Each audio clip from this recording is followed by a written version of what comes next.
Okay, good morning, science class. Kelly's latest question: what is the purpose of these things called antigens to the virus? That's a great question, Kelly. So first of all, I gave this example, right? Have these, here's your virus, here's the DNA or RNA, because there are both types of viruses. But this coronavirus is an RNA virus. And then it has proteins on the outside, and I just used fun little like heart and triangle shapes to represent the proteins that stick out on the outside of the virus, right? These are called antigens. So these are proteins that are antigenic, so it means that they stimulate your immune system. They cause a response. Your body says, hey, that's not a normal Kelly protein, so I better attack that and get rid of it. And then it makes the antibodies so that it can go ahead and see any of this floating around your blood and swoop it up and get rid of it. But in the meantime, until you have these antibodies built up, which it takes a person's body a minimum of 10 to 12 days to build antibodies, okay? So in the meantime, that's when you're sick, right? And the reason you're sick is because these antigens are used by the virus to get into your cells, okay?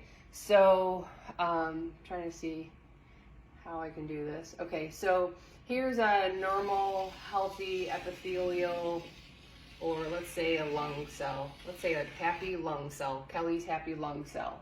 It's got all sorts of stuff. It's got a nucleus inside it, which is where the DNA is. It's got mitochondria in it, which are too hard to drop, but that's the energy powerhouse. It's got all sorts of stuff inside of it. Okay, it's doing its business, right? It's replicating, it's making proteins, it's sending out things like, in your lung, it's sending out surfactant so that you can breathe well. It's doing all sorts of things. It's doing hormones and, depending on which, well, we already said this was a lung cell, but different parts of your body are doing different things, right? Brain cells are doing neurotransmitters.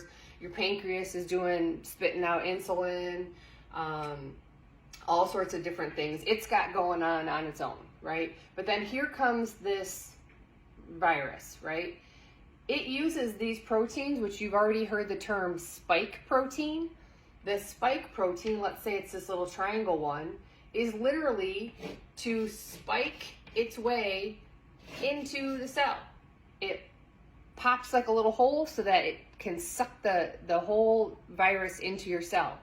Now, once the virus is in your cell, most viruses, the way they operate is that they use your machinery inside your cell that's normally saying, hey, I need to make another one of these cells. This one's getting burnt out. I better replicate myself so that I can go off and die and I still have somebody left to carry on my fine work. Okay, the virus comes in and says, I'm going to borrow that machinery because I need to replicate myself, right? So what happens is it gets into your cell, okay? And then it starts, this virus is now in your cell, okay? And it's got its little proteins on the outside. Okay? And it's going to replicate itself a bunch more times with its proteins. Okay?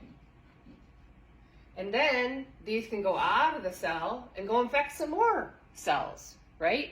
So now pretty soon your lungs are not happy because a lot of your lung cells have been infected. So that's the whole point behind what these proteins do. That's the main point. Some of them have different things, different viruses depending on how they work. They might bind to a certain receptor. Let's say, on specific cells, there are certain type of things called receptors, and it can block specific metabolic pathways so that you can't break down things or so that you can't build up things. But in this case, That's why you hear a lot about the spike protein. The goal of this virus is to spike its way into your cell, use your machinery, which is very taxing on your body, right? Your cell's not happy. It can't be making its own proteins and stuff. It can't even replicate itself because this virus has come in and is now holding it hostage, okay? All right, hope that makes sense. Have a good day.